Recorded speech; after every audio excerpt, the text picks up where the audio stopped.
Almost everybody does an unboxing of this, so I'm just going to speed through that part. The point of the unboxing is you get a ton of stuff in here, and the big thing is all of the adapters. This is actually the second brake bleed kit that I got, because the first one didn't have the right adapter, but this one, it has the adapter for this and all other applications there. So I put the brake block in there, I put the adapter on the end of the syringe here after putting it into the brake oil, set it up, and now I'm going to the front.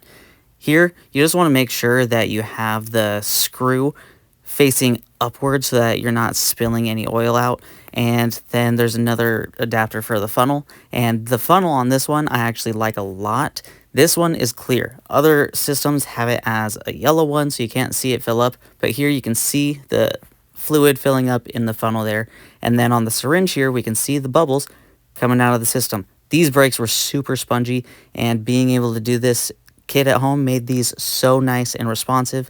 And on the other side, well, you can see I still got to do those. So if you want a high quality brake bleed kit for scooters or bikes, is a great option because of all the adapters, and everything is EZmtb, just with a different name on the box.